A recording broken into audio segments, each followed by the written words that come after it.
نحمده ونصلي على رسوله الكريم اما بعد۔ فعل کی بقیہ اقسام۔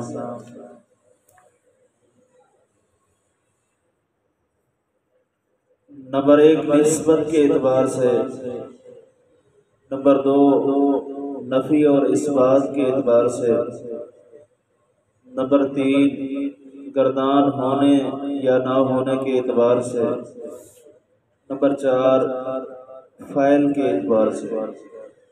تو آج کے سبق کے اندر فعل کی ان 4 اقسام کے اوپر بات کی جائے گی۔ نمبر 1 نسبت کے اعتبار سے۔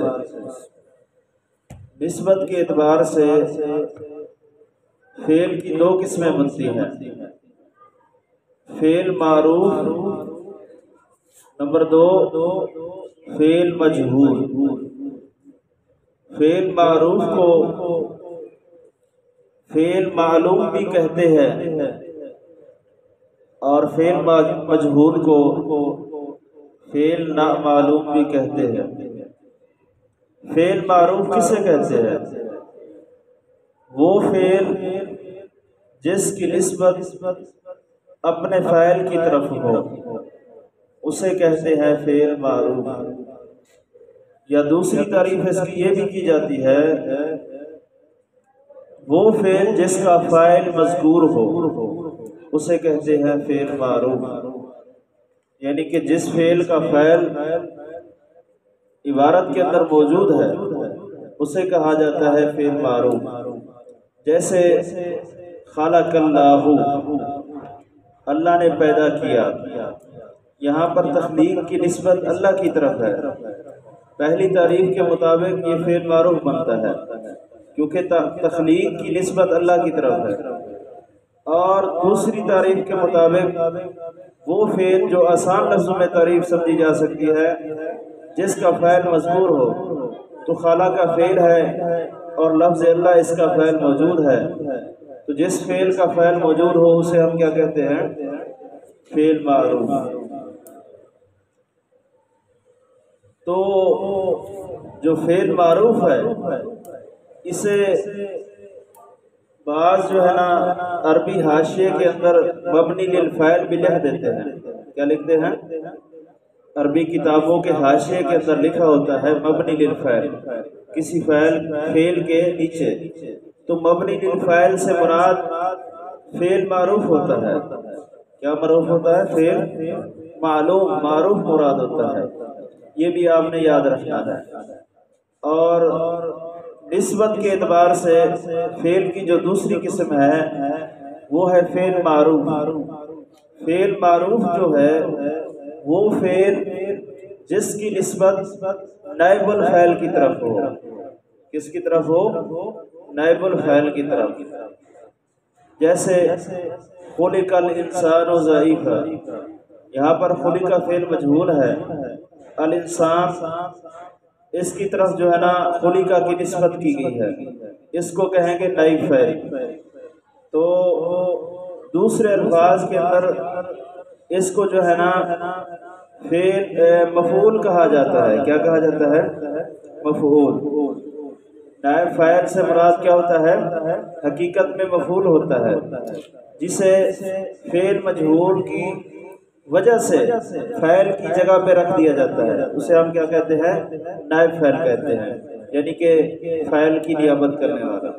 یا ہم اسے یہ بھی کہتے ہیں مبنی للمفعول۔ کیا کہتے ہیں؟ مبنی للمفعول۔ تو کتابوں کے حاشیے کے اندر اگر یہ لکھا ہو مبنی للمفعول، تو وہاں پر مراد جو ہوتا ہے فعل مجہول ہوتا ہے۔ کیا مراد ہوتا ہے؟ فعل مجہول ہوتا ہے۔ اور اسی طرح فعل مجہول کو جو ہے نا مفعول ما لم یسمى فاعل بھی کہتے ہیں۔ کیا کہتے ہیں؟ مفعول ما لم یسمى فاعلہ، یا پھر اس کو نائب الفاعل بھی کہا جاتا ہے۔ یہ اس کے 3-4 نام ہیں۔ یا اس کی دوسری تعریف یہ بھی کی جا سکتی ہے کہ فعل مجہول سے مراد وہ فعل ہے جس کا فعل مذکور نہ ہو۔ فعل تو مذکور نہیں ہوتا، فعل کی جگہ پہ نئے فعل کو ذکر کیا جاتا ہے۔ جیسے خلق الانسان ضعیفا، یہاں پر پیدا کیا گیا انسان کو، تو یہاں پر انسان کی تخلیق کا ذکر ہے، پیدا کس نے کیا، فعل کا ذکر نہیں ہے۔ اور فعل کی جو دوسری قسم ہے نفی اور اثبات کے اعتبار سے، بعض کتابوں کے اندر لکھا ہوتا ہے نفی اور اثبات کے اعتبار سے فعل کی اقسام، اور بعض کتابوں کے اندر لکھا ہوتا ہے ثبوت اور عدم ثبوت کے اعتبار سے فعل کی اقسام۔ دونوں عبارتوں سے مراد ایک ہی چیز ہے۔ اس لحاظ سے جو ہے نا فعل کی دو قسمیں بنتی ہیں، نمبر ایک فعل نفی، نمبر دو فعل مثبت۔ بعض کتابوں کے اندر مثبت اور نفی لکھا ہوتا ہے، بعض کتابوں کے اندر اثبات لکھا ہوتا ہے، مثبت کی جگہ پر اثبات، نفی کی جگہ پر جو ہے نا منفی بھی لکھا جاتا ہے۔ تو اس سے مراد مثبت سے مراد کون سا فعل ہے؟ فعل مثبت سے مراد وہ فعل ہے جو کسی کام کے ہونے پر دلالت کرے، یا دوسرے الفاظ کے اندر مثبت اس فعل کو کہتے ہیں جو کسی کام کے ہونے کو بیان کرے، یا تیسری تعریف اس کی یہ بھی کی جا سکتی ہے فعل مثبت سے مراد وہ فعل ہے جس کے شروع میں ما اور لا نہ ہو، وہ فعل جس کے شروع میں حروف نفی ما اور لا نہیں ہے وہ مثبت ہوگا، اور جس کے شروع میں ما اور لا ہے اس کو ہم کیا کہتے ہیں، منفی کہتے ہیں۔ جیسے ناصرہ ینصر، یہ فعل مثبت ہے، اس نے مدد کی، اس نے مدد کی۔ یہاں پر فعل مثبت کے اندر یہ بیان کیا گیا کہ اس نے مدد کی، یعنی کہ کام کے ہونے کو بیان کیا جا رہا ہے۔ ینصر وہ مدد کرتا ہے، وہ مدد کرتا ہے، یعنی کہ وہ فلاں بندہ مدد والا کام کرتا ہے، کام کے ہونے کو بیان کیا جا رہا ہے، تو اسے کہتے ہیں فعل مثبت۔ دوسری قسم ہے فعل نفی یا فعل منفی۔ فعل کے نہ ہونے کو نفی یا منفی کہا جاتا ہے، نفی یا منفی، یا دوسری تعریف اس کی یہ بھی کی جا سکتی ہے وہ فعل جس کے شروع میں حرف نفی ما اور لا آ جائے، ما اور لا آ جائے تو اسے کیا کہتے ہیں، فعل نفی یا منفی کہا جاتا ہے۔ ما اکثر جو ہے فعل ماضی پر آتا ہے، جیسے ما ضربا، اس نے نہیں مارا، اگر ماضی کے شروع میں ما آ جائے تو وہ فعل منفی ہوگا۔ اور جو لا ہے یہ اکثر طور پہ فعل مضارع پر آتا ہے، جیسے لا یضرب، تو کبھی کبھی فعل ماضی کے اوپر بھی آ جاتا ہے۔ اس کی وضاحت میں نے پیچھے کی تھی، ماضی کے اوپر آئے تو بعض نے شرط لگائی ہے ماضی کے اوپر تکرار کے ساتھ آتا ہے، لیکن دونوں طرح ٹھیک ہے، تکرار کے ساتھ بھی آتا ہے، بغیر تکرار کے بھی آتا ہے، دونوں طرح کی مثالیں قرآن میں موجود ہیں۔ جیسے فلا صدق ولا صلی، یہاں پر دونوں طرح یعنی کہ تکرار کے ساتھ آیا ہے، اور دوسری مثال بغیر تکرار کے فلقتحم العقبہ، اقتحم فعل ماضی ہے، اس کے شروع میں لا آیا ہے اور بغیر تکرار کے آیا ہے۔ تو فعل منفی بنانا ہو تو فعل کے شروع میں ما یا لا لگا دیں گے، ما ماضی پر آئے گا اور لا اکثر جو ہے نا مضارع پر آتا ہے۔ اگر لا ماضی پہ آئے تکرار کے ساتھ اور بغیر تکرار، دونوں کی وضاحت ہو چکی ہے۔ فعل کی جو تیسری تقسیم ہے گردان ہونے یا نہ ہونے کے اعتبار سے، گردان ہونے یا نہ ہونے کے اعتبار سے، یا پھر دوسرے الفاظ کے اندر جمود اور تصرف کے اعتبار سے، جمود اور تصرف کے اعتبار سے، اس کی دو قسمیں بنتی ہیں، جامد اور متصرف، جامد اور متصرف۔ تو جامد سے مراد وہ فعل ہے جو ایک صورت پر برقرار رہے، اسے کہتے ہیں جامد، جو ایک صورت پر برقرار رہے اسے کیا کہا جاتا ہے، فعل جامد۔ اور اس سے مراد ماضی مضارع اور امر تمام افعال کے صیغے مراد نہیں ہوتے۔ جامد کے اندر دوسرے الفاظ میں ماضی مضارع اور امر یا اس کے علاوہ جتنے بھی افعال آتے ہیں ان افعال کے صیغے مراد نہیں ہوتے۔ یہ یا تو صرف ماضی کے صیغے آتے ہیں جیسے لیسا، نعما، یا پھر صرف فعل امر کے صیغے آتے ہیں جیسے تعلم، تعال وغیرہ، یا دوسرے الفاظ میں یوں بھی سمجھ سکتے ہیں کہ فعل جامد وہ فعل ہے جو ایک صورت میں رہے۔ صورت سے کیا مراد ہے؟ بعض افعال کے صیغے آئے، یعنی کہ بعض افعال کے صیغے آئے اس سے۔ پورے افعال 14 صیغے جو بناتے ہیں ہم اس طرح کی تقسیم نہ ہوتی ہو، کسی فعل کا جو ہے نا کوئی صیغہ آ جائے اسے کیا کہا جائے گا؟ جامد۔ اور متصرف سے مراد وہ فعل ہے جس کی گردان ہوتی ہے۔ کیا ہوتی ہے؟ گردان ہوتی ہے۔ تو دوسری تعریف اس کی یہ ہے وہ فعل جو ایک صورت پر برقرار نہ رہ سکے، یعنی کہ تبدیل ہوتا رہے۔ اس کی پھر آگے دو قسمیں بنتی ہیں۔